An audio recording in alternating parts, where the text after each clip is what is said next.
Marcus Washington, CEO of Phoenix Airlines, stands at a podium during a press conference. He reveals shocking surveillance footage of a black first-class passenger being forcibly removed from a flight. The stock price plunges on screens behind him as he announces, "Today we're countersuing Sky High Airlines for $1.4 billion." Reporters gasp. Before we dive into this shocking story, drop a comment letting me know where you're watching from. Hit that like button and subscribe to stay updated on stories of justice that the mainstream media won't show you. Now let's rewind to see how this all began. Dr. Elijah Freeman checked his watch as he hurried through Atlanta International Airport. The renowned neurosurgeon had just 30 minutes before boarding his Sky High Airlines flight to Boston.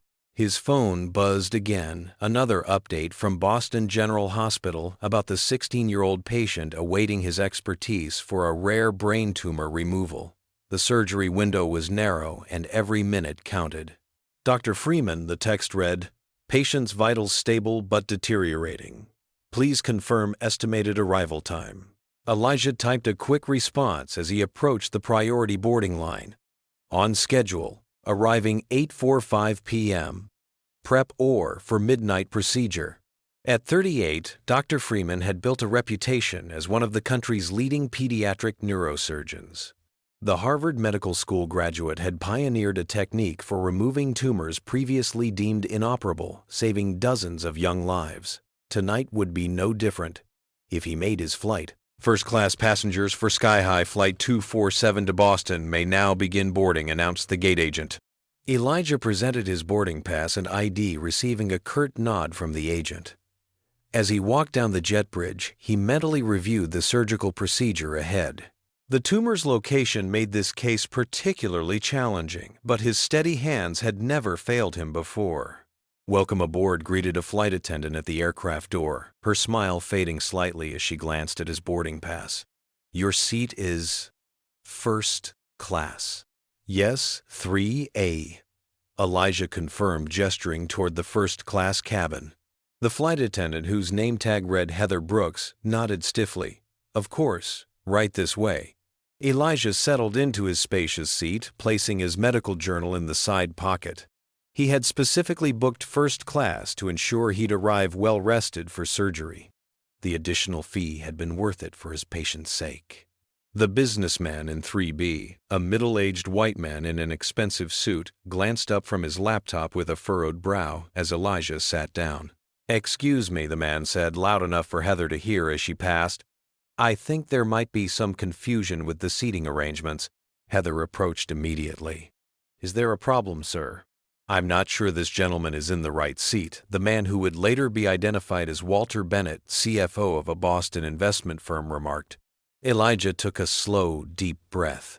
He'd experienced this before. "My boarding pass says 3A, he stated calmly, presenting it again. Heather examined the pass with unusual scrutiny. "There must be some mistake. Let me double-check the manifest." "There's no mistake," Elijah said firmly. "I booked and paid for this seat." Walter shifted uncomfortably, making a show of checking his own boarding pass. "I just want to make sure everything's in order before we take off." Heather returned moments later with the head flight attendant, a tall man with graying temples, named Gregory Palmer. Sir Palmer addressed Elijah directly. "There seems to be some confusion about your seating assignment." "There's no confusion," Elijah replied, maintaining his composure despite the growing frustration. "I have a confirmed first-class ticket for seat 3A. Palmer glanced at Walter, then back to Elijah. "Perhaps you'd be more comfortable in our Economy Plus section. We could offer you extra legroom there to resolve the situation." Elijah felt the familiar knot forming in his stomach, the same feeling he'd experienced countless times throughout his life, when people questioned his presence in spaces they believed he didn't belong. "I paid for first class because I'm performing emergency surgery tonight and need to rest properly beforehand. I'm not giving up my seat when I have a valid ticket." Several passengers had begun watching the interaction. A young Latina woman in seat 4C had her phone partially raised, seemingly recording the escalating situation. "Sir, if you continue to cause a disturbance, I'll need to involve our security team," Palmer warned, despite Elijah's measured tone. A disturbance, Elijah echoed incredulously. I'm simply sitting in the seat I purchased. Walter interjected, Look, I'm not comfortable with. This has nothing to do with comfort, Elijah cut in. This is about my right to sit in the seat I paid for. Palmer stepped back and spoke quietly into his radio. Within minutes, 2 security officers boarded the plane and approached Elijah's seat. Sir, we need you to come with us, one officer stated flatly. On what grounds? Elijah demanded. The flight crew has the authority to remove any passenger they deem disruptive, the second officer explained. I haven't been disruptive. I've simply insisted on keeping the seat I purchased. Elijah remained seated, hands gripping the armrests. Sir, please don't make this more difficult than it needs to be. When Elijah didn't immediately move, the officers exchanged glances before physically removing him from his seat. During the struggle, one officer twisted Elijah's right hand backward, causing a sharp pain to shoot up his arm, the same hand that would soon need to perform delicate brain surgery. You're hurting me, Elijah protested. I'm a surgeon. The officers ignored his concerns as they forcibly escorted him off the plane past rows of shocked passengers. The woman in 4C, Rosa Martinez, a social media manager for a nonprofit organization, had captured the entire incident on her phone, her expression a mixture of horror and determination. As they reached the jet bridge, Elijah heard the flight attendant announce, We apologize for the delay, folks. We'll be on our way shortly. In the terminal, the security officers released him roughly. You can book another flight or speak to customer service, one officer stated, before they both walked away, leaving Elijah standing alone with a throbbing hand and the knowledge that somewhere in Boston, a 16-year-old patient's life hung in the balance. Rosa Martinez's hands trembled as she uploaded the video to her social media accounts. A second-generation Mexican-American and digital marketing specialist, she knew exactly how to ensure maximum visibility. She added a concise caption. Just witnessed a black doctor forcibly removed from Sky High Airlines' first-class seat he paid for. Security injured his hand. He mentioned being a surgeon headed to an emergency procedure, number flying while black. She tagged several major news outlets and civil rights organizations before pressing post. Then she sat back in her seat, heart racing, as the plane finally took off, minus one passenger who should have been there. By the time Flight 247 landed in Boston, Rosa's video had already been viewed 2 million times. By morning, that number would quintuple.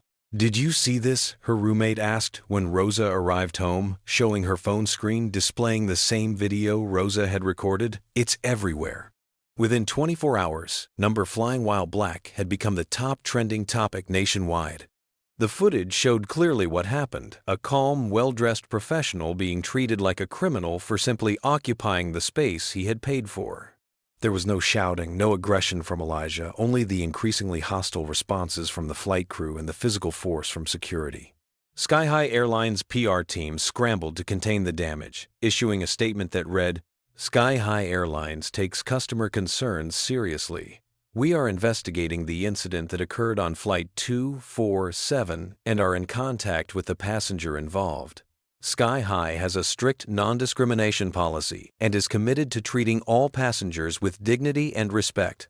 But the company's response only fueled public outrage when it was revealed they had offered Dr. Freeman an $800 travel voucher as compensation, not even the full price of his first-class ticket. More damning was the news that broke the following day. The teenage patient scheduled for Dr. Freeman's emergency surgery had suffered complications during a procedure performed by a less experienced surgeon called in as a last-minute replacement. While the teen survived, he would face a significantly longer recovery and potentially permanent impairment that might have been avoided under Dr. Freeman's care. Medical professionals began sharing their own experiences with discrimination using the hashtag number #WhatYouLostToday, highlighting the real consequences of racism beyond just inconvenience or insult.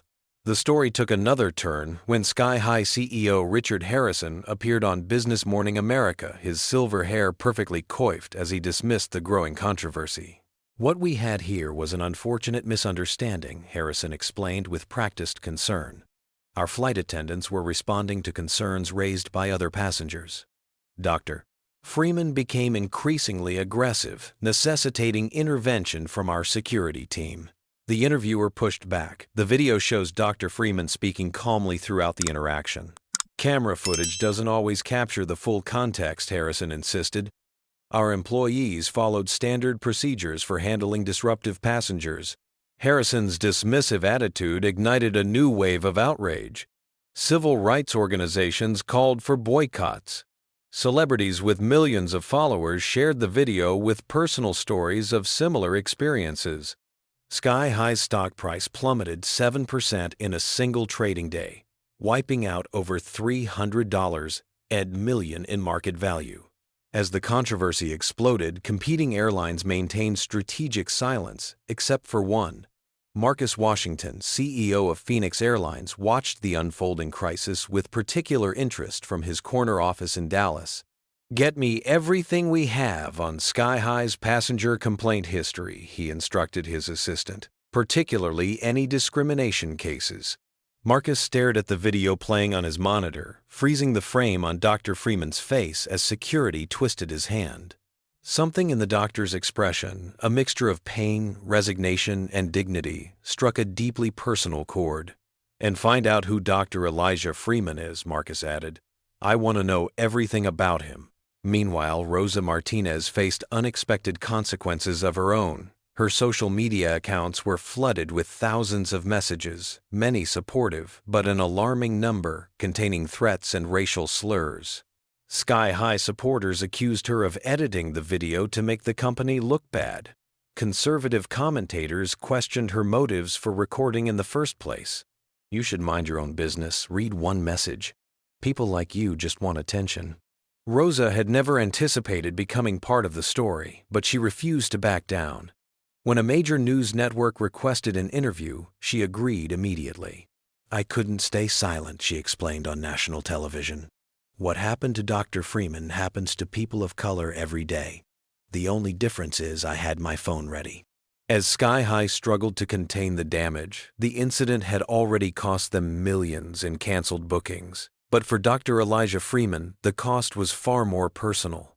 With an injured hand and a patient who would never fully recover, the price of discrimination had proven devastatingly high. The pain in Dr. Elijah Freeman's right hand refused to subside 3 weeks after the incident. The orthopedic specialist's diagnosis had been clear: minor ligament tears and nerve inflammation. 4 to 6 weeks minimum before you should attempt microsurgery again. Elijah stared out the window of his Brookline home, the morning light illuminating framed medical degrees and surgical awards that now seemed to mock him. He flexed his fingers gingerly, wincing as the familiar sharp pain shot through his wrist and up his arm. For a neurosurgeon whose livelihood depended on perfect motor control, the injury was potentially catastrophic. "You should sue them into oblivion," his wife Ayanna said, setting a cup of tea beside him. A corporate attorney herself, she had been cataloging every piece of evidence since the incident. "It's not that simple," Elijah replied, his voice tired. He hadn't been sleeping well, the incident on the plane, replaying in his dreams. "It is exactly that simple," Ayanna insisted.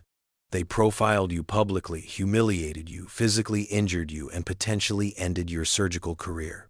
What part of that doesn't warrant legal action?" Elijah took a painful sip of tea, memories flooding back unbidden. The prestigious medical school where a professor had suggested he might be more comfortable specializing in sports medicine rather than neurosurgery. The country club where a member had mistaken him for waitstaff despite his golf attire. The hospital parking lot where security had stopped him 3 times in 1 month asking to see his ID badge while white colleagues walked past unchallenged. "You know what lawsuits like this do," he said quietly. "They'll drag it out for years.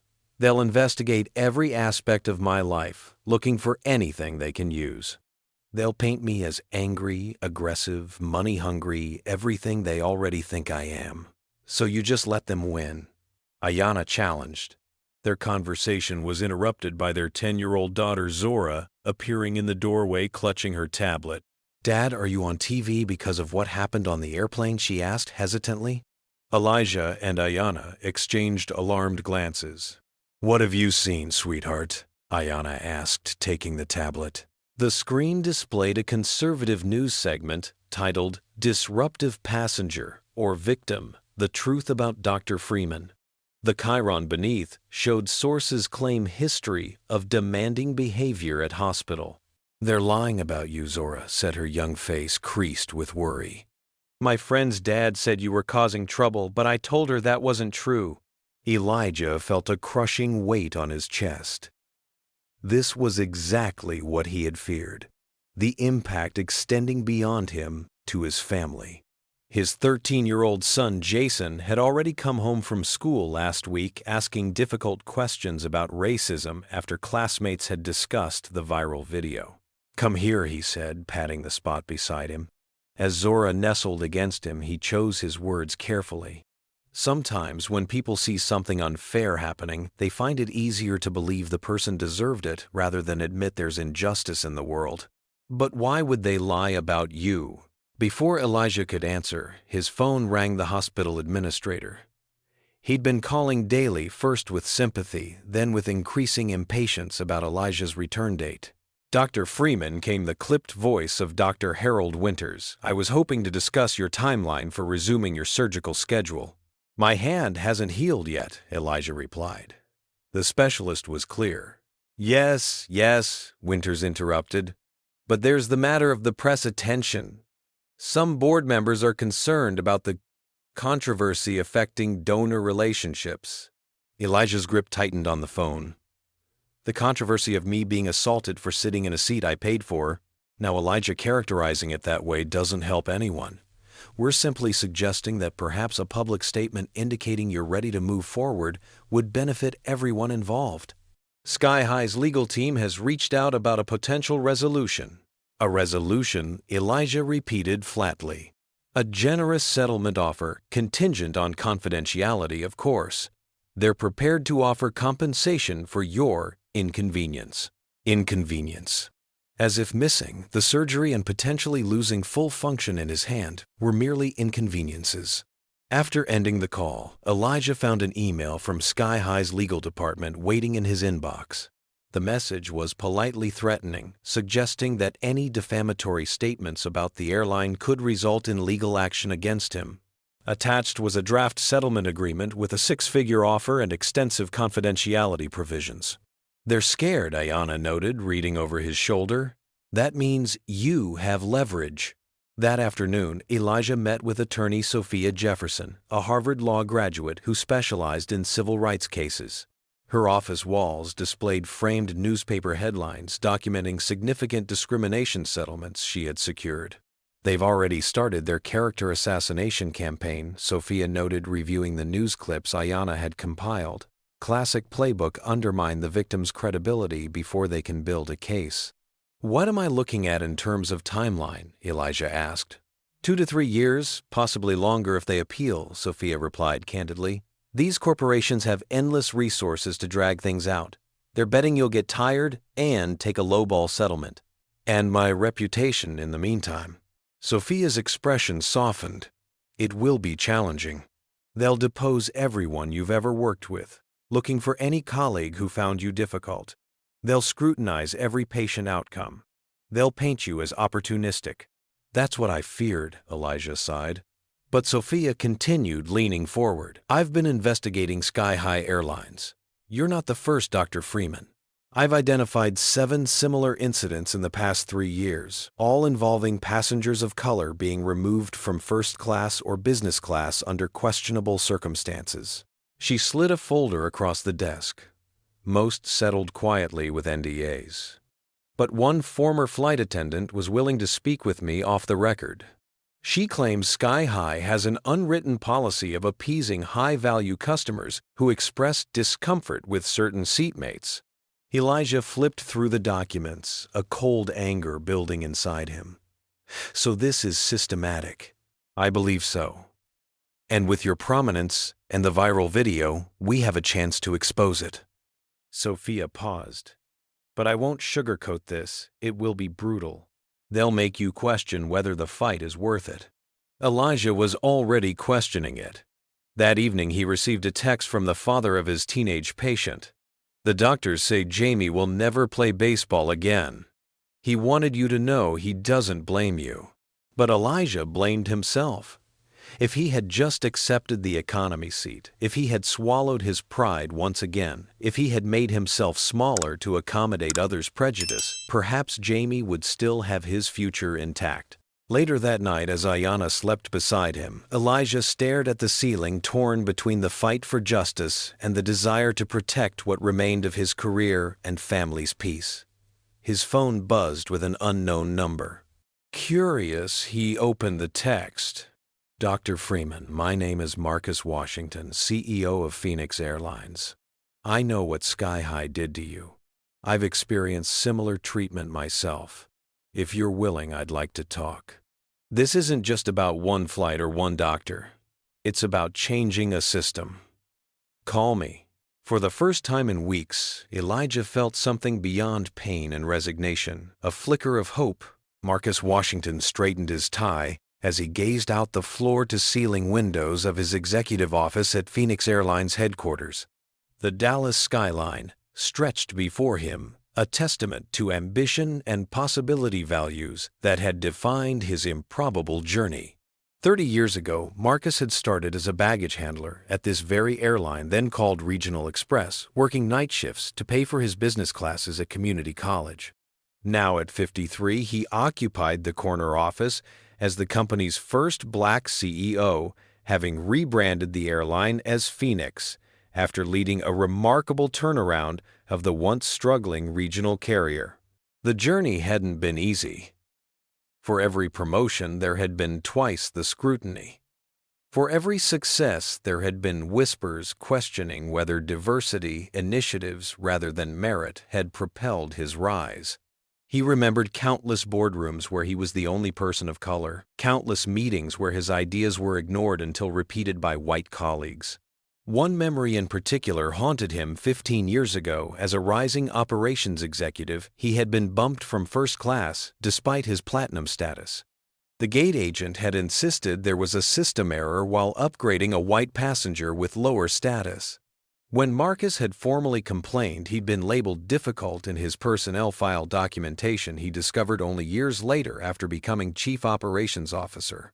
His executive assistant, Lauren, knocked lightly on the doorframe. "The board members are gathering in the conference room, sir." "Thank you, Lauren." "Any word from Dr. Freeman?" "Nothing yet," she replied. "But the latest research file on Sky High's discrimination complaints is on your tablet." Marcus nodded, gathering his materials for what promised to be a contentious meeting. He'd called this emergency board session to discuss Phoenix Airlines' response to the Sky High controversy, a response that several board members already opposed. In the sleek boardroom, 12 executives sat around a polished mahogany table. Most wore expressions of cautious neutrality, though a few seemed openly skeptical. "Thank you all for making time on short notice," Marcus began. "I've asked you here to discuss a significant opportunity for Phoenix Airlines to demonstrate leadership in addressing discrimination within our industry." Harold Dixon, the longest-serving board member and former CEO, cut in immediately. "Marcus, if this is about the Sky High situation, I must caution against any public statement. This is their PR nightmare, not ours. We benefit by staying silent while they flounder." Several heads nodded in agreement. "With respect, Harold, I see this differently," Marcus replied. "This isn't just Sky High's problem. It's an industry-wide issue that affects passenger trust across all airlines, including ours." He tapped his tablet, projecting a series of graphs onto the wall screen. "Since the incident, we've seen a 12% increase in bookings from minority passengers, particularly on routes where Sky High previously dominated. Market research indicates this is directly related to the controversy." CFO Diane Reynolds leaned forward. "That actually supports Harold's point. We're already benefiting without taking any position." "Short-term thinking," Marcus countered. "These new customers are coming to us not because they trust us more, but because they distrust Sky High. There's nothing to prevent a similar incident on our flights from sending them elsewhere." "Are you suggesting we have discriminatory practices?" Harold asked sharply. I'm suggesting no airline is immune to the biases that individual employees bring to work, Marcus replied evenly. The difference is in how we address those biases institutionally. He projected a new slide, a comprehensive anti-discrimination initiative titled Dignity First.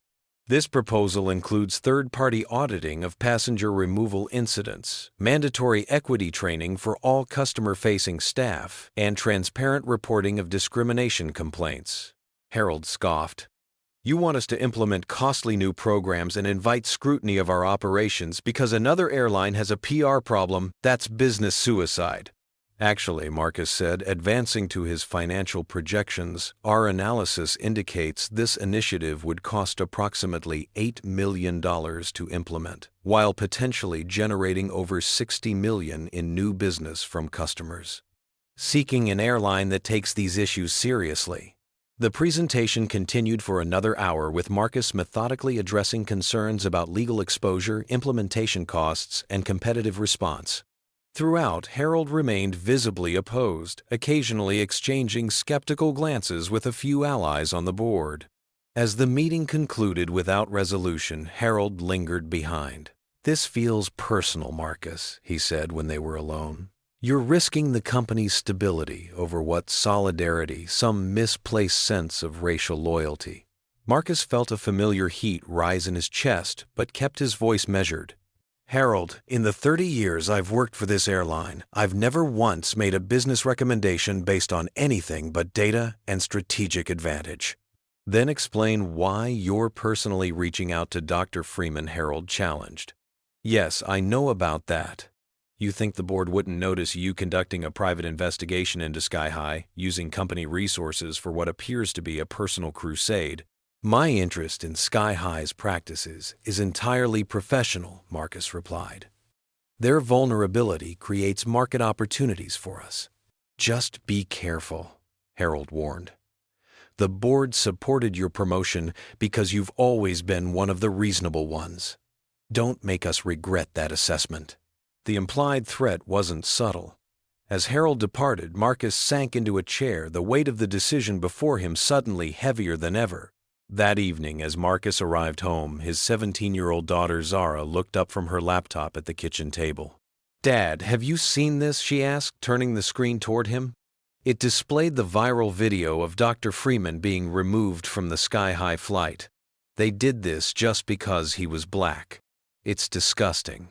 Marcus loosened his tie. It's complicated, Zara. Is it?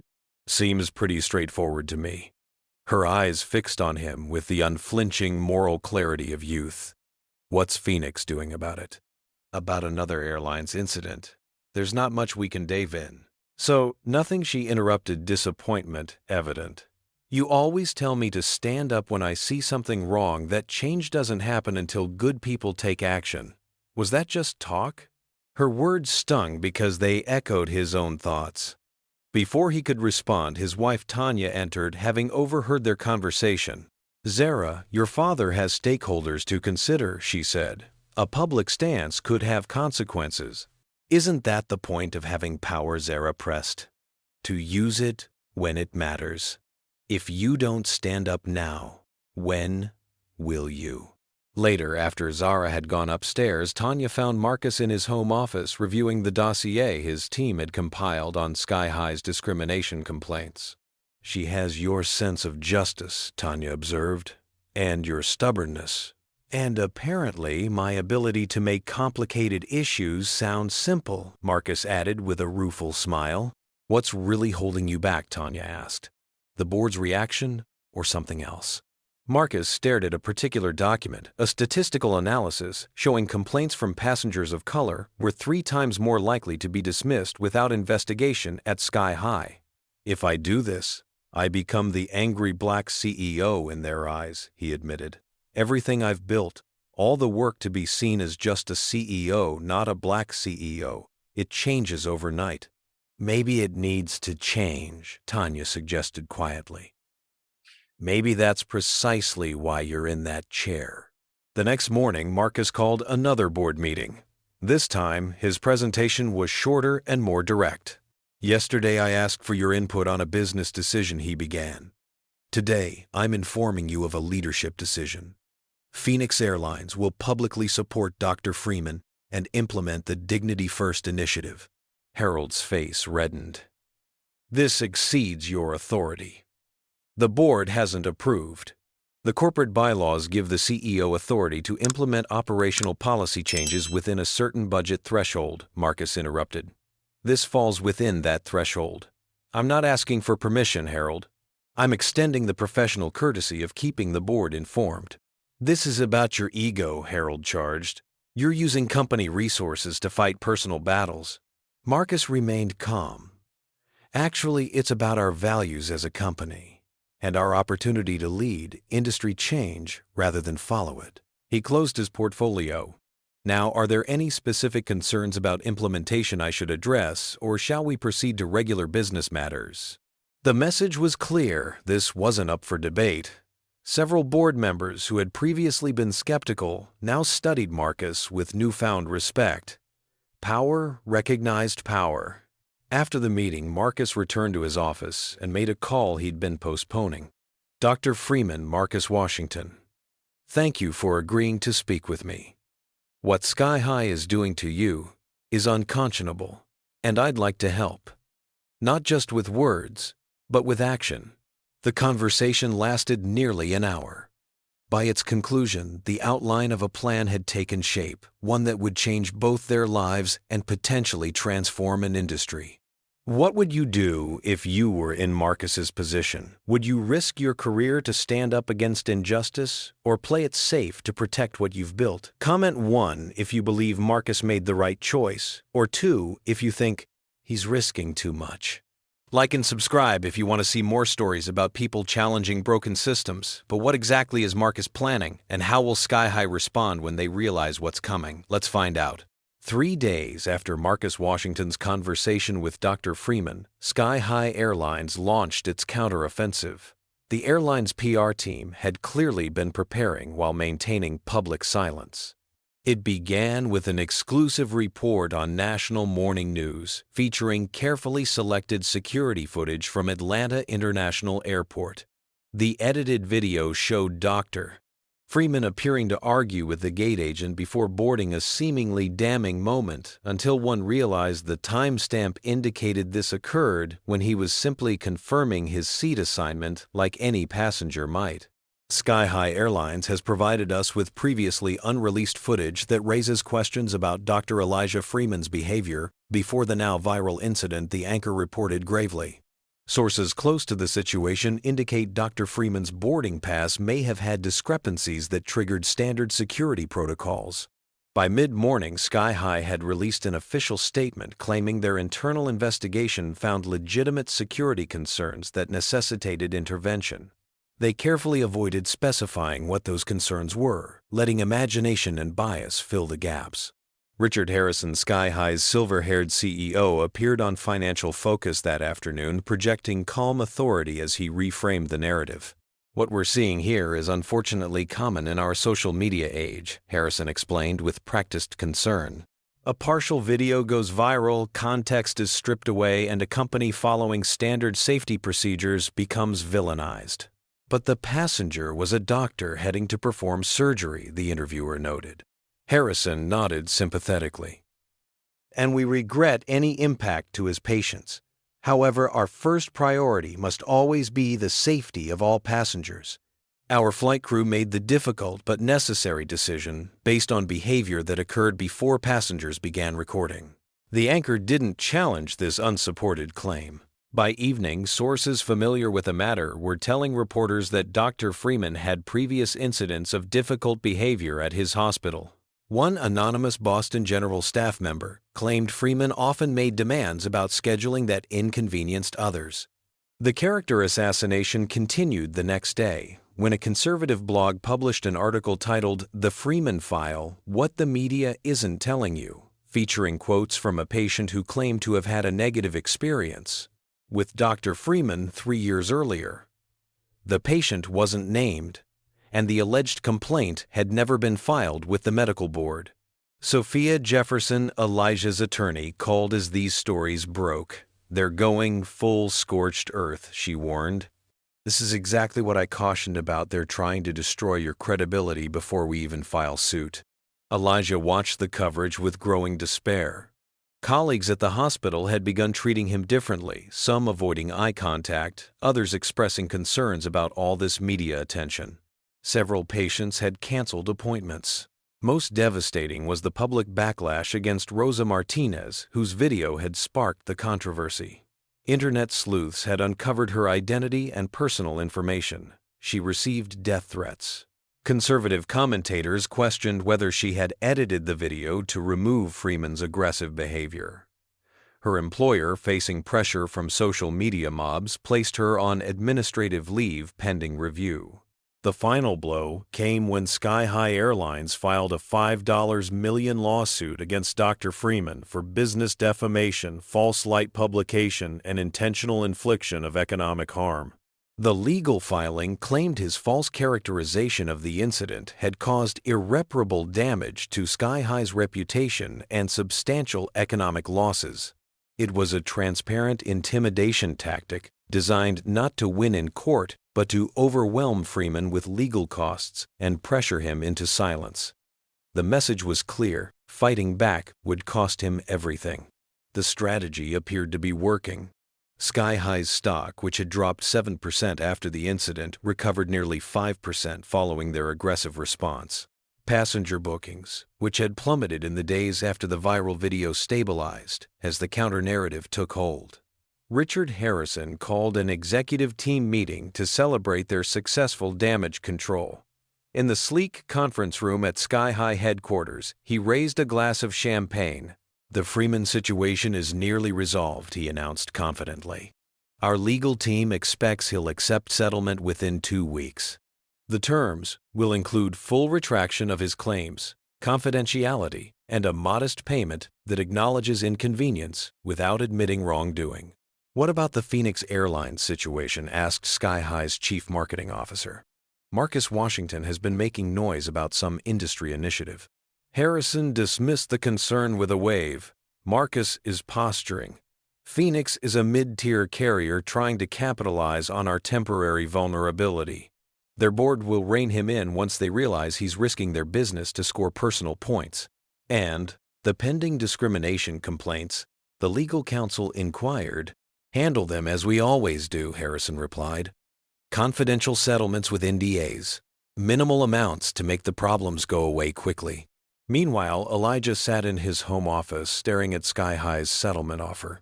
The amount had increased now 7 figures, but still required him to recant his claims and sign a lifetime confidentiality agreement.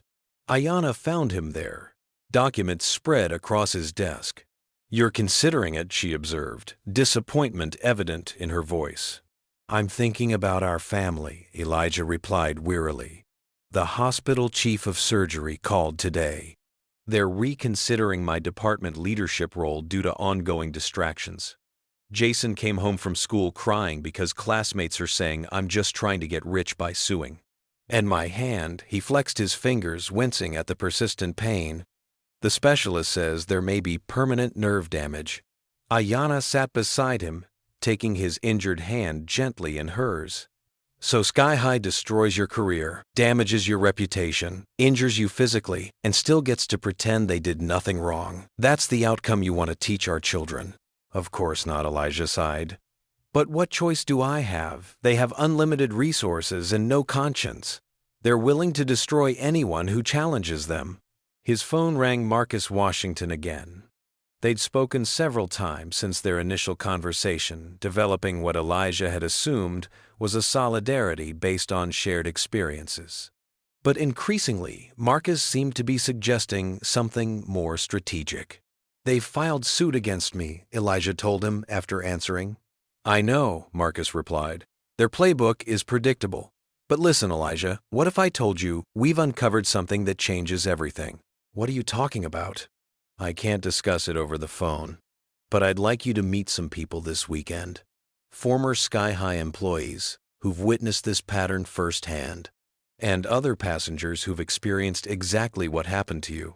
"More victims won't change Sky High's tactics," Elijah countered. they'll just discredit them too. Trust me, Marcus insisted. This isn't just about testimonials. We've obtained internal documents that prove systematic discrimination, but we need your help to use them effectively. Elijah hesitated. The settlement offer on his desk promised a return to normalcy, a substantial payment, an end to the public attacks, a chance to rebuild his reputation quietly. The path Marcus suggested meant escalating the fight against an opponent who had already demonstrated their willingness to fight dirty. I need to think about it, he finally said. After ending the call, Elijah found Zora standing in the doorway of his office, her young face serious. Dad, are you going to let the bad people win? She asked simply. From the mouths of babes, Elijah thought. He beckoned her closer and pointed to the settlement papers. These people want me to say they didn't do anything wrong, even though they did. They'll give us money if I agree to never talk about what happened. Zora considered this with the straightforward moral clarity of childhood. But then they'd just keep doing it to other people, right? Elijah nodded slowly. Probably, yes. My teacher says that when you see something wrong, you have to speak up, even when it's hard. She looked at him with complete trust. That's what you always taught us, too. That evening, Elijah called Marcus back. Tell me when and where, he said. I'm in. At Sky High headquarters, Richard Harrison received a concerning report from his head of security. Someone had been accessing internal servers, specifically employee training materials and passenger incident reports from the past 5 years. Do we know who Harrison demanded? Not conclusively, but the access pattern suggests someone with administrative credentials. An inside job. Harrison's expression darkened. Find them, now, and prepare a statement about corporate espionage.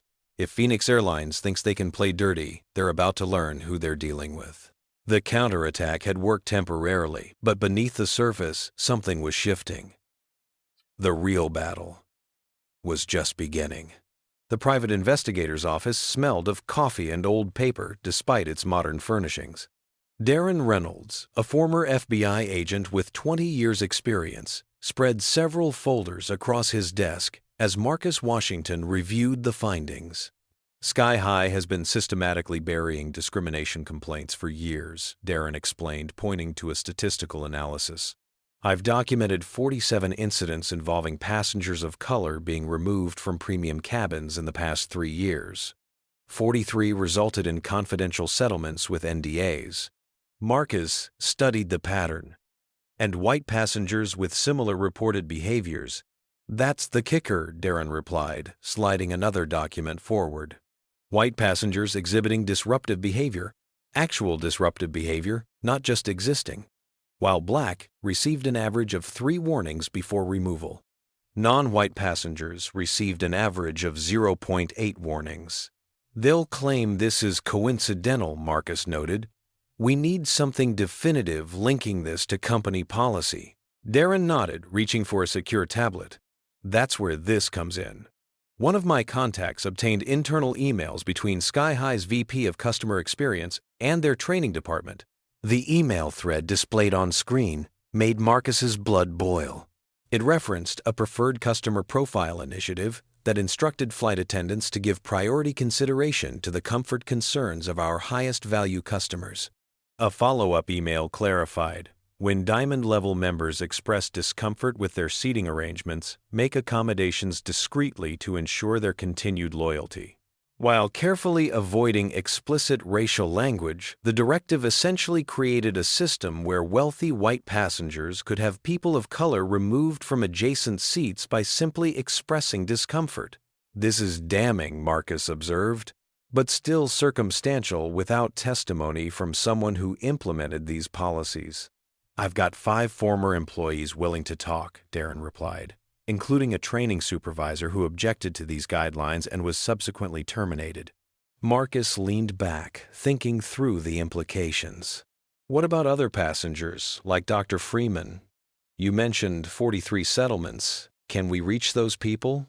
Most signed ironclad NDAs, but I've identified 5 who might be willing to breach them given the right legal protection. One incident involved a black federal judge removed from first class who never filed a formal complaint but might speak up now. For the next 3 hours, they reviewed evidence training materials with coded language about passenger compatibility and cabin harmony. Performance reviews praising flight attendants who effectively manage seating dynamics to enhance premium customer satisfaction. And statistical data showing removal rates by race across different fare classes. The most disturbing discovery was an internal presentation titled High Value Customer Retention Strategy. One slide explicitly stated Diamond and Platinum members report 32% higher satisfaction when their immediate seating area aligns with their personal comfort preferences. A follow-up slide listed factors influencing comfort perceptions. While race wasn't explicitly mentioned, the euphemisms were transparent to anyone reading between the lines. As their meeting concluded, Darren presented one final document. This might be the smoking gun. A directive from CEO Richard Harrison himself implementing a cabin climate rating system that tracked how often premium passengers rebooked after flights where the first-class cabin had demographic diversity exceeding 30%. Marcus stared at the document, a mixture of vindication and disgust washing over him. They quantified it. They actually created metrics to track white customer satisfaction based on how many black and brown passengers were seated near them, and adjusted their removal policies accordingly, Darren confirmed. It's sophisticated discrimination just deniable enough for legal protection while systematic enough to be effective. Back at Phoenix Airlines headquarters, Marcus found his chief legal officer, James Wilson, waiting anxiously in his office. "We need to talk about your Sky High investigation," James began without preamble. "I've heard rumors you're obtaining internal documents. If those were acquired through unauthorized means—" "I didn't ask for details about acquisition methods," Marcus interrupted. "But everything we have could be discoverable in a properly filed lawsuit." "That's precisely my concern," James persisted. "If Sky High can prove corporate espionage, they could file criminal charges against Phoenix regardless of what the documents reveal." The warning wasn't baseless. Corporate espionage cases had resulted in criminal prosecutions even when the obtained information exposed wrongdoing by the targeted company. "I appreciate your concern," Marcus said carefully. "But we're gathering information about industry-wide practices that affect passenger safety and rights. That falls under legitimate competitive research." James didn't appear convinced. "The board will never support using questionably obtained documents regardless of their content. Harold Dixon is already building opposition to your Dignity First initiative." After James left, Marcus called Tanya to warn her he'd be home late. "The situation's more complex than I anticipated," he explained. "Complex or dangerous?" she asked perceptively. "Potentially both," he admitted. "Sky High isn't just discriminating against individual passengers, they've institutionalized it through coded policies and metrics. But proving it might put me in legally precarious territory." Tanya's voice was steady. "You've always said leadership means taking risks when the cause is just. This could go beyond professional risk, Tanya. Sky High could pursue criminal charges if they can prove we obtained internal documents improperly." The silence on the line spoke volumes. Finally, Tanya asked, "Do you believe what you're doing is right?" "Without question." "Then proceed with caution, but proceed. We'll face whatever comes together." That evening, Marcus met privately with attorney Sophia Jefferson at a discreet restaurant away from downtown. After ensuring their conversation wouldn't be overheard, he shared key findings from Darren's investigation. "This is extraordinary," Sophia said after reviewing the evidence. "But using it presents challenges. A court would question how these documents were obtained." "What if the focus wasn't a traditional lawsuit?" Marcus suggested. "What if we created enough public pressure that Sky High couldn't hide behind legal technicalities?" Sophia considered this. A coordinated approach. Multiple victims speaking out simultaneously, supported by whistleblower testimony and leaked documents. It would need to be overwhelming enough that the story becomes about the discrimination pattern, not how the evidence emerged. "Exactly," Marcus affirmed. And Phoenix Airlines could create industry counterbalance by simultaneously announcing structural reforms. "You're thinking bigger than compensation for Dr. Freeman," Sophia observed. "You're aiming to transform the entire industry." "Discrimination shouldn't be a competitive advantage," Marcus stated simply. "But executing this strategy requires absolute discretion. Sky High would do anything to prevent these documents from becoming public." As if confirming his concerns, Marcus's phone buzzed with a news alert. Sky High CEO alleges corporate espionage by competitor.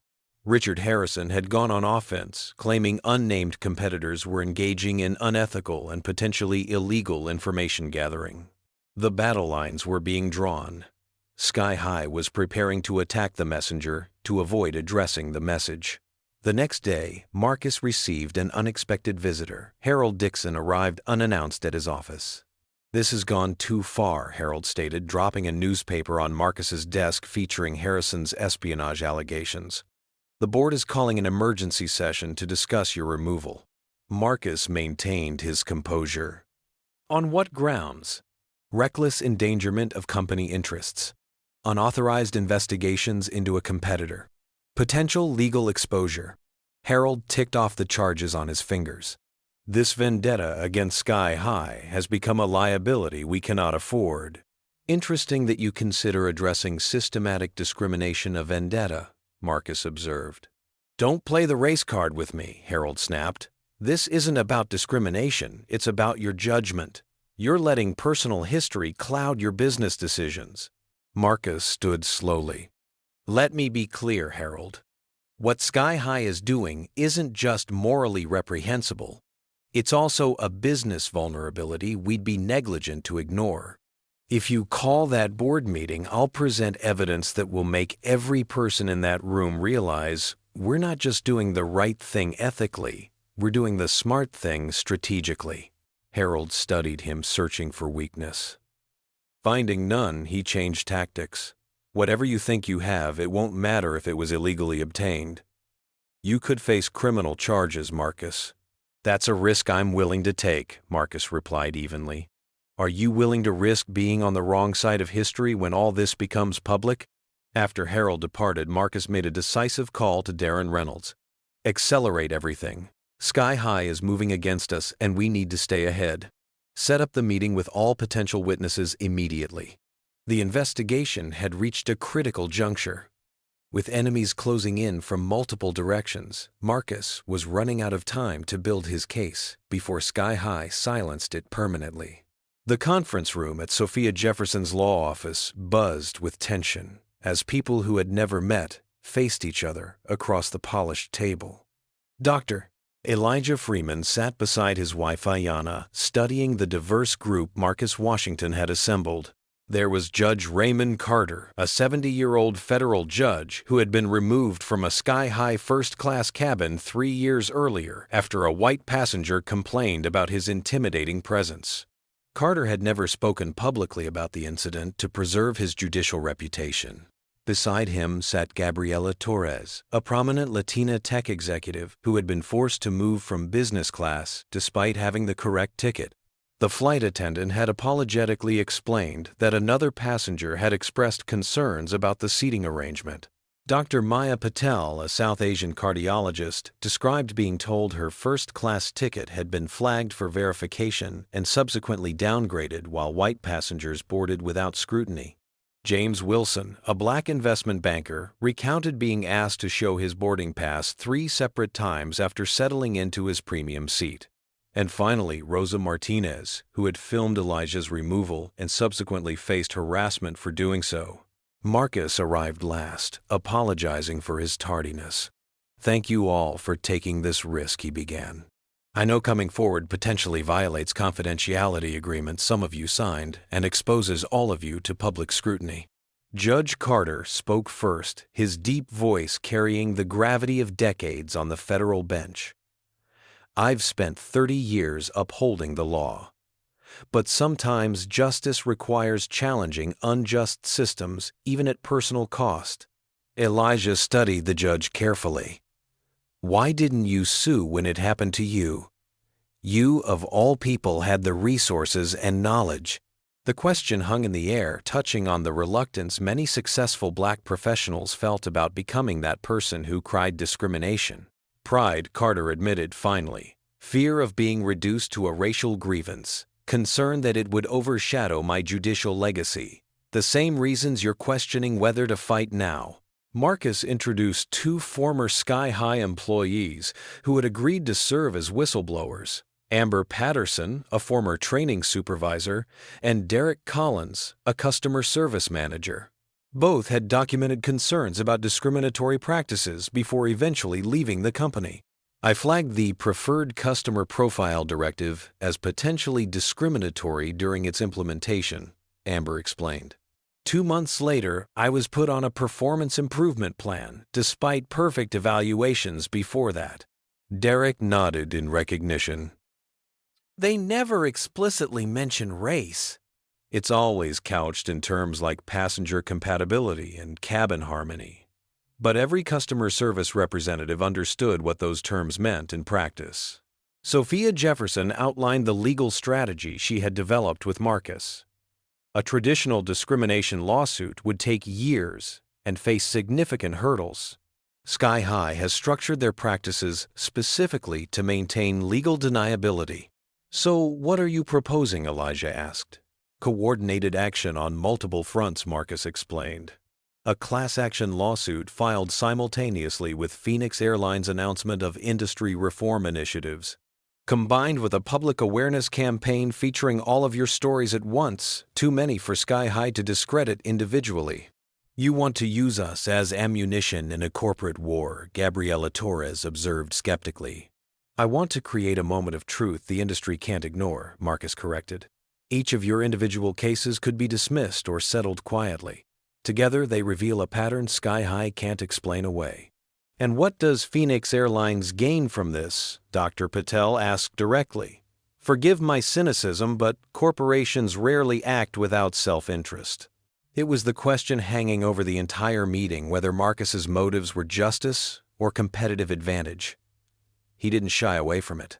Both interests align here, he acknowledged. Yes, Phoenix will benefit from positioning itself as the ethical alternative to Sky High. But more importantly, this creates accountability for the entire industry, including us.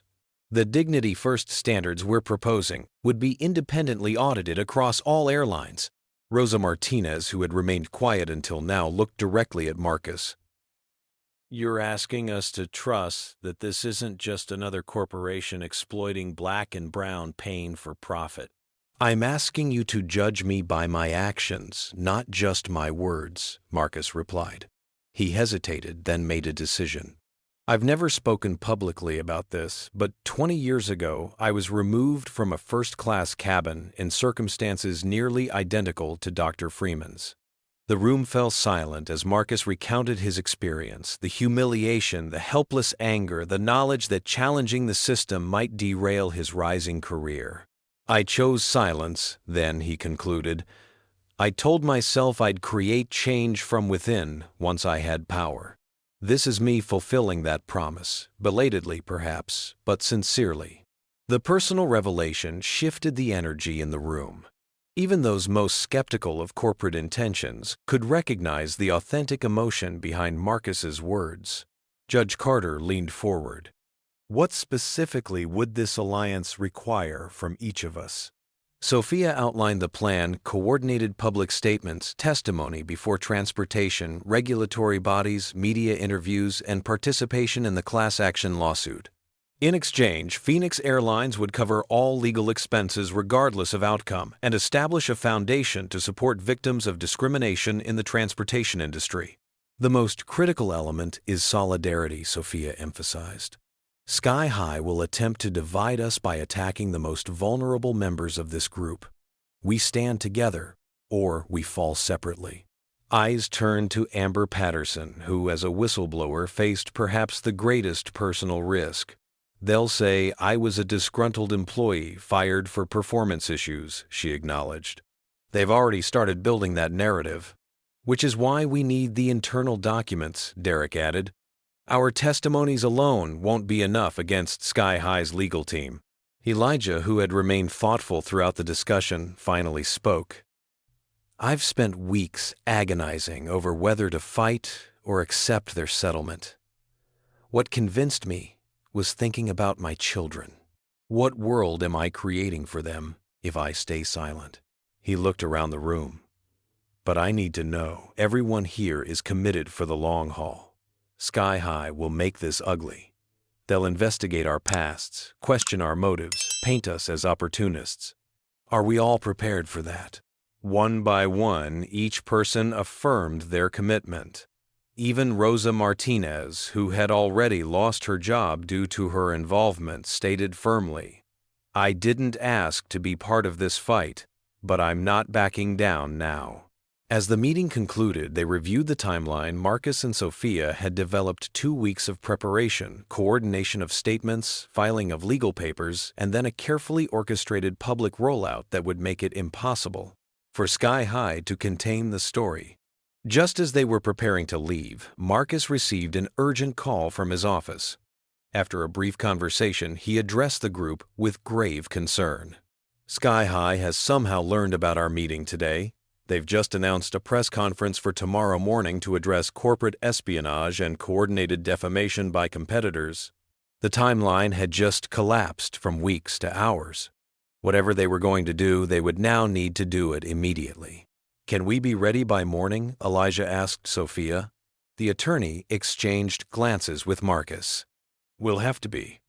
The question is whether everyone here is prepared to go public tomorrow instead of 2 weeks from now." It was a crucial moment of decision. Their carefully constructed plan now faced a hastily improvised battle. The odds had shifted against them, but perhaps the element of surprise had simply transferred to their side. Judge Carter spoke for the group. "Sky High expects us to scatter when confronted. Let's show them what solidarity truly means." As they dispersed with a new urgency, Marcus pulled Elijah aside. "There's something else you should know. My daughter Zara was on your flight that day. She recorded additional footage that clearly shows you were calm and reasonable throughout the entire interaction." Elijah stared at him in shock. "Why didn't you mention this before?" "Because I wanted you to know, this alliance isn't based on evidence alone. It's based on principles we all share." Marcus extended his hand.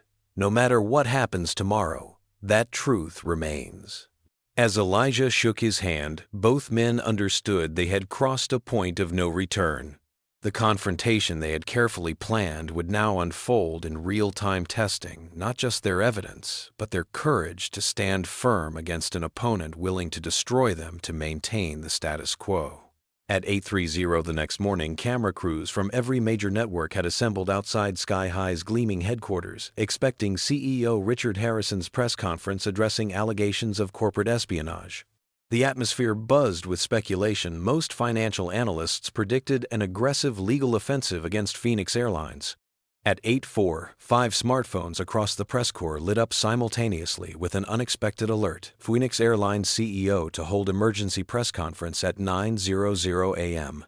Confusion spread among the gathered reporters. Marcus Washington had just commandeered the news cycle, scheduling his statement to directly precede Harrison's. The strategic implications were immediately clear to industry observers. Phoenix was seizing the narrative.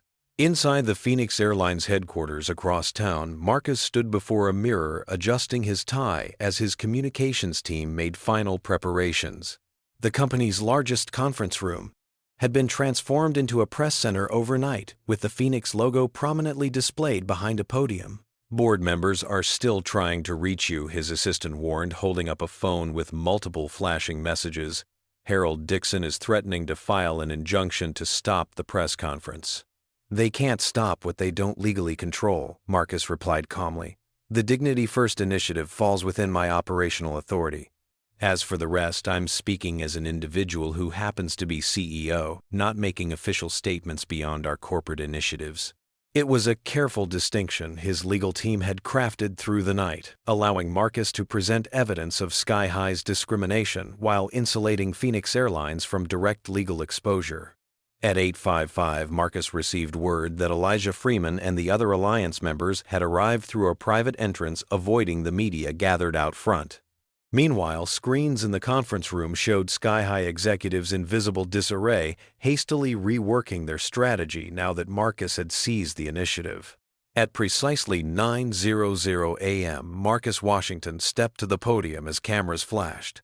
His expression conveyed determination rather than the corporate affability he typically projected.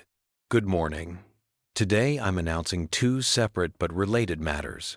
First, Phoenix Airlines is implementing a comprehensive anti-discrimination initiative called Dignity First, establishing new industry standards for passenger treatment with independent third-party oversight." He outlined the program briefly: mandatory bias training, transparent reporting of passenger removal incidents, and quarterly public auditing by civil rights organizations. Second, Marcus continued, his voice gaining strength. "I'm here to address a systemic issue affecting our entire industry. Phoenix Airlines is filing a $1.4 billion lawsuit against Sky High Airlines for unfair business practices that have damaged competition through discriminatory customer service policies." Gasps rippled through the press corps. This wasn't the defensive posture they had expected, but a stunning offensive move. To be absolutely clear, this is not about competition between airlines. This is about basic human dignity and equal treatment under the law. With practiced timing, Marcus gestured to his right. "I'd like to introduce Dr. Elijah Freeman, Federal Judge Raymond Carter, and several other individuals with first-hand experience of Sky High's discriminatory practices." One by one, they stepped forward to tell their stories. Brief, powerful accounts of being removed from premium cabins, despite having valid tickets. The pattern was undeniable, particularly when presented in succession. When Rosa Martinez described the harassment she'd faced after posting her video, several reporters nodded in recognition. Her story had begun circulating in journalism circles as an example of corporate intimidation. Marcus then introduced the former Sky High employees. Amber Patterson spoke directly to the camera. "I was terminated after raising concerns about training materials that instructed flight attendants to prioritize the comfort of certain passengers over others using coded language." For racial preferences, Derek Collins followed with details about the cabin climate rating system that tracked white passenger satisfaction based on the racial composition of premium cabins. The coup de grace came when Marcus revealed the internal documents themselves, displayed on large screens for the assembled press. Sky High's carefully coded language became transparent when shown in sequence, revealing a systematic effort to maintain what one internal email had called demographic harmony in premium class experiences. "These documents speak for themselves," Marcus stated. "They reveal a company that has institutionalized discrimination while maintaining plausible deniability. This isn't about isolated incidents or individual employees. It's about corporate policy deliberately designed to cater to racial bias." As Marcus continued, screens displaying Sky High's stock price showed real-time reaction, a steep downward plunge that accelerated with each new revelation. Within 30 minutes, Sky High had lost nearly a third of its market value. Across town, Richard Harrison watched in horror as his carefully constructed narrative collapsed. His press conference, originally planned to portray Sky High as a victim of corporate espionage, now faced a very different reality. The evidence Marcus presented was too specific, too voluminous to be fabricated. "We need to cancel our press conference," Sky High's communications director urged. "Absolutely not," Harrison snapped. "We respond immediately and forcefully. This is a coordinated attack using stolen documents taken out of context." But as he prepared to face the media, Harrison's phone rang with an urgent call from the board chairman. "The major shareholders are panicking, Richard. They're demanding answers about these documents."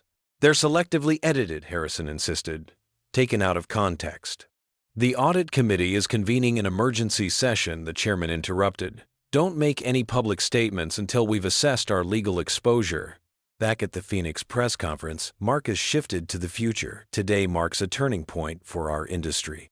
Phoenix Airlines is committed to creating air travel experiences where every passenger is treated with equal dignity, regardless of race, gender, religion, or any other characteristic. He announced the creation of an independent passenger rights council that would establish industry-wide standards and provide recourse for travelers who experienced discrimination. As for our lawsuit against Sky High, every dollar awarded will fund the council's work and provide restitution to those harmed by discriminatory practices. The press questions were predictably challenging. Isn't Phoenix Airlines exploiting racial issues for competitive advantage? Marcus replied without hesitation, fighting discrimination should never be considered a competitive strategy. It should be the baseline expectation for every business in America. How did Phoenix obtain Sky High's internal documents? These documents were provided by concerned employees who witnessed discriminatory practices firsthand. Beyond that, I can't comment on sources and methods while litigation is pending. Isn't this lawsuit really about personal grievance rather than corporate concerns? This question came from a reporter known to have close ties to Sky High's PR team. Marcus had anticipated it. Let me be transparent.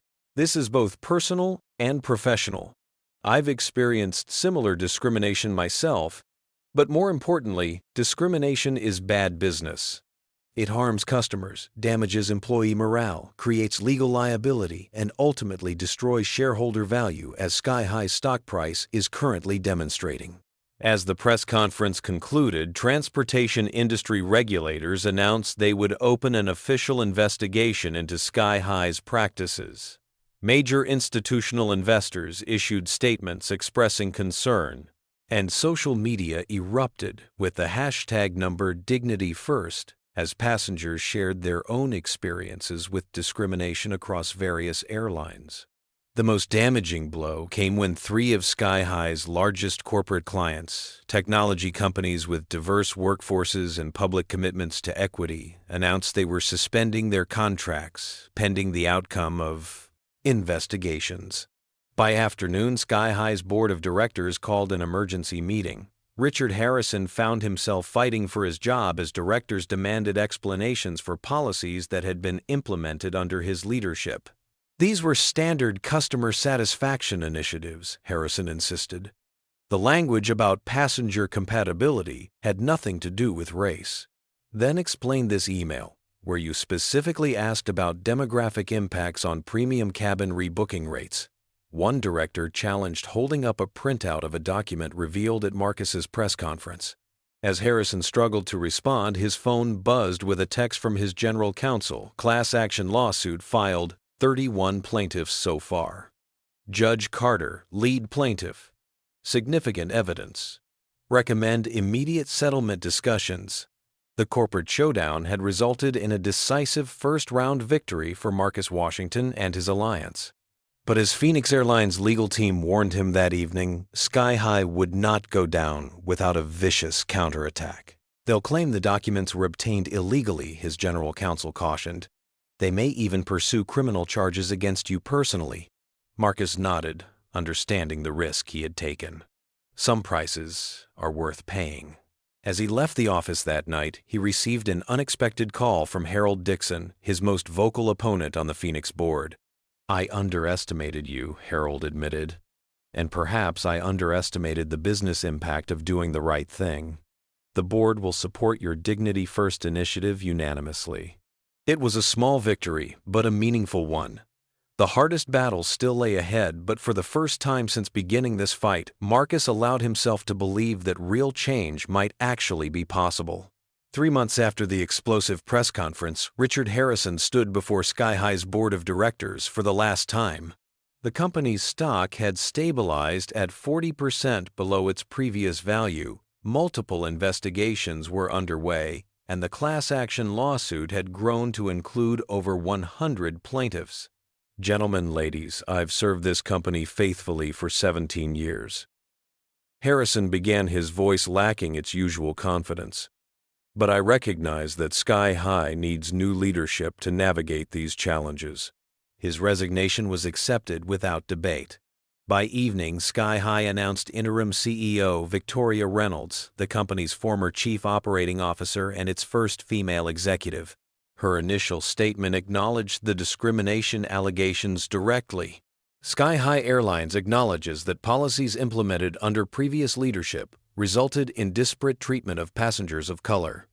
We apologize unreservedly to those affected and commit to comprehensive reforms. The next day, Sky High's legal team contacted Sophia Jefferson with settlement terms for Dr. Freeman and the other named plaintiffs. The airline dropped its retaliatory lawsuit against Elijah and offered substantial compensation to all victims without requiring confidentiality agreements. Most significantly, Sky High announced it would join Phoenix Airlines' Dignity First initiative, accepting independent oversight of its passenger removal incidents and implementing bias training across all customer-facing roles. For Elijah Freeman, these developments brought vindication but not complete healing. His hand had improved with intensive therapy, but nerve specialists confirmed he would never regain the fine motor control necessary for the most delicate neurosurgical procedures. "I can still practice," he told Ayanna as they discussed the settlement offer, "just not at the same level of specialization."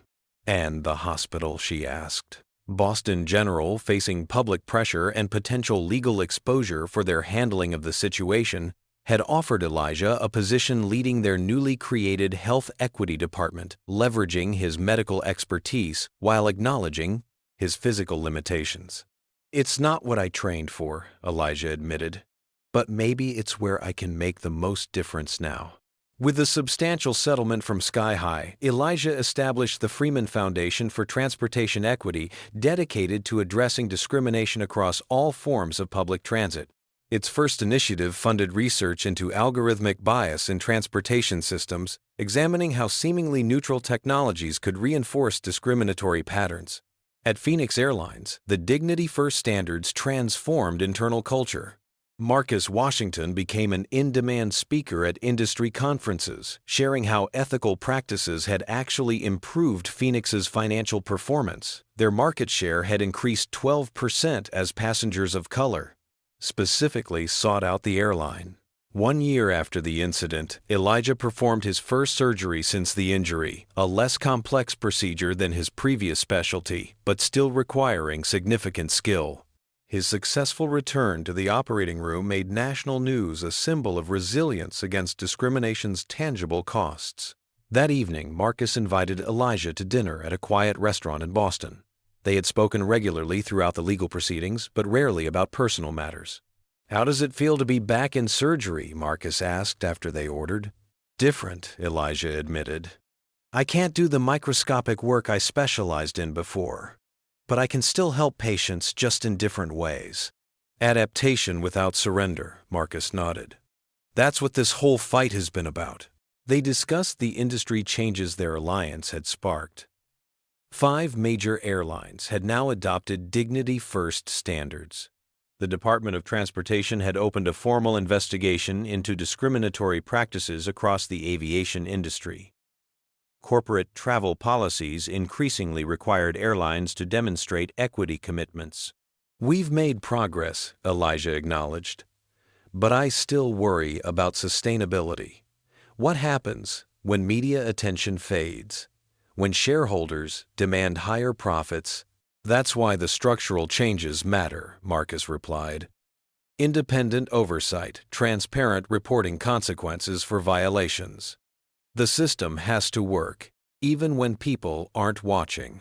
As their meal concluded, Marcus hesitated before sharing something he had kept private until now. "There's something I never told you about why I took this so personally," he began. "My daughter Zara was on your flight that day."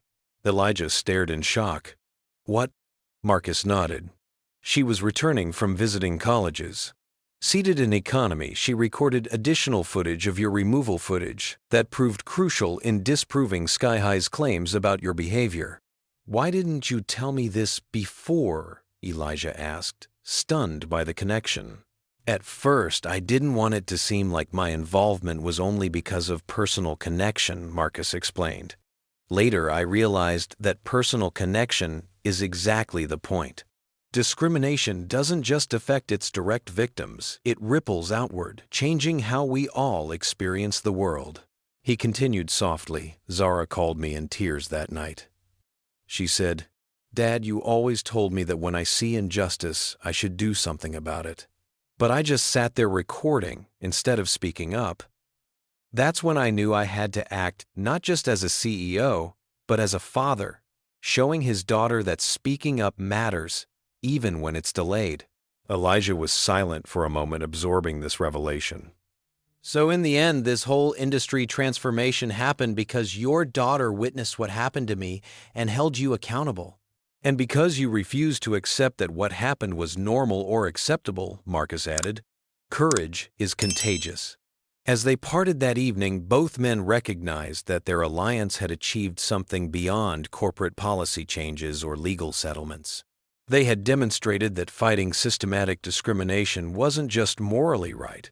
It was also practically possible, even against powerful opponents, with seemingly unlimited resources.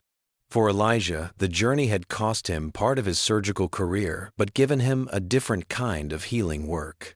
For Marcus, standing firmly on principle had transformed Phoenix Airlines from a mid-tier carrier to an industry leader.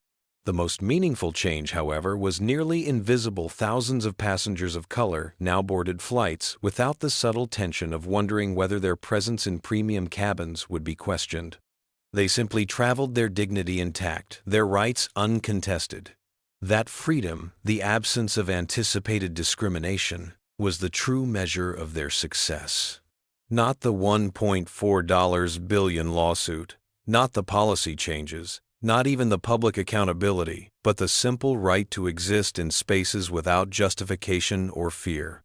As Elijah drove home that night, he passed Boston General Hospital, where a teenage patient named Jamie was recovering from a second surgery, one Elijah had performed earlier that day, to correct complications from his original procedure. While Jamie would never play competitive baseball again, as once dreamed, the surgery had preserved much of his mobility and quality of life. It was a bittersweet victory, a reminder of what had been lost through discrimination, but also what could be reclaimed through persistence and solidarity. As Elijah pulled into his driveway, he noticed Zora waiting at the window, her homework spread across the dining table visible through the glass. She rushed to the door as he entered. "Dad, we watched the news about your surgery today in my social studies class. My teacher said you're making history." Elijah hugged his daughter, remembering her simple question months ago. "Are you going to let the bad people win?" Children understood justice, with a clarity adults often lost in the complexity of systems and self-interest. Sometimes it took a child's perspective to remind us of our fundamental values. Across town, Marcus Washington sat with his daughter Zara reviewing college acceptance letters. She had received offers from several prestigious universities, including one to study law at Harvard. "I think I know what I want to focus on," she told her father, tapping the Harvard letter. "Civil rights law. What we did with Dr. Freeman showed me how legal expertise, combined with corporate influence, can create real change." Marcus smiled with pride. "The best legacy we can leave isn't wealth or power, but the courage to stand for what's right, even when it's difficult." Meanwhile, at Phoenix Airlines headquarters, the transformation continued. The company had become the industry leader in both customer satisfaction and workplace diversity. Former Sky High employees, attracted by Phoenix's ethical reputation, applied in record numbers, bringing valuable expertise that further strengthened the company's position. The most telling metric came 6 months after the settlement, when industry analysts conducted anonymous surveys about passenger experiences. Travelers of all backgrounds reported feeling equally valued and respected on Phoenix flights, the first airline to achieve statistical parity in customer satisfaction across racial groups. As for Sky High, their new CEO Victoria Reynolds had embarked on a difficult but necessary reinvention of the company culture.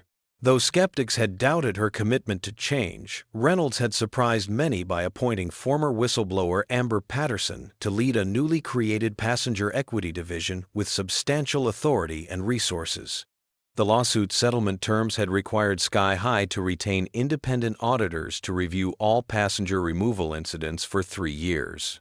The data from the first year showed a 94% reduction in racially disparate outcomes, not perfect, but significant progress.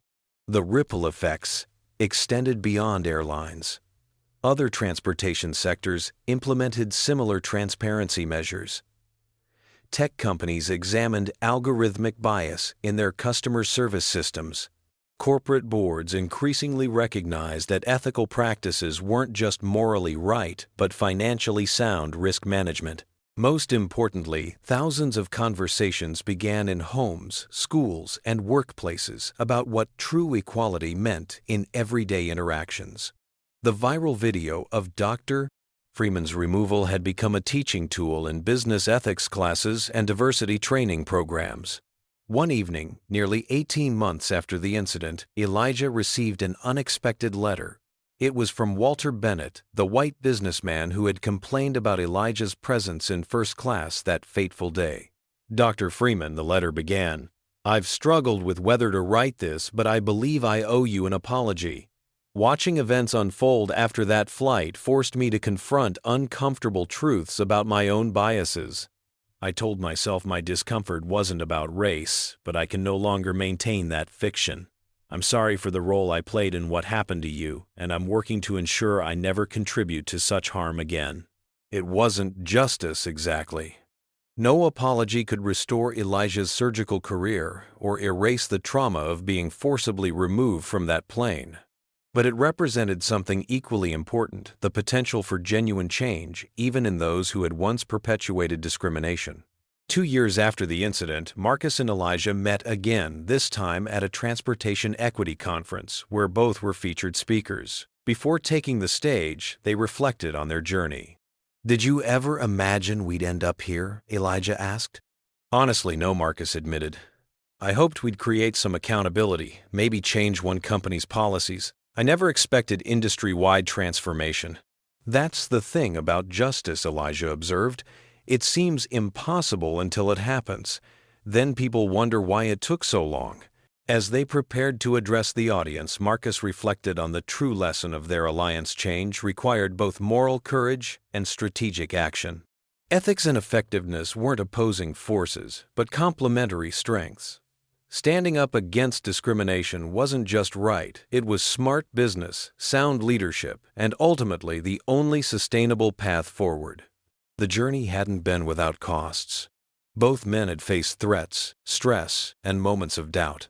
But they had demonstrated that when confronted with systematic injustice, the most powerful response wasn't resignation, but strategic resistance, combining principle with pragmatism to create lasting change. And perhaps most importantly, they had shown their children that the world they inherited wasn't fixed or predetermined. It could be challenged, reimagined, and ultimately transformed by those with the courage to demand better. Have you ever witnessed discrimination and wondered if speaking up would make a difference? Dr. Freeman and Marcus Washington's story proves that individual actions can spark systemic change. Like this video if you believe in standing up for what's right, even when it's difficult. Subscribe to hear more stories of everyday heroes challenging broken systems. Share this video with someone who needs to know their voice matters. And finally, comment below, what small act of courage have you taken that made a difference in someone else's life? Remember, transformation starts with a single brave decision. Thank you for watching, and until next time, keep fighting for dignity for all. This story teaches us several powerful truths about confronting racism in corporate America. First, discrimination doesn't just harm its direct victims, it creates ripple effects across families, communities, and entire industries. Dr. Freeman lost part of his surgical career while his patient suffered life-altering consequences.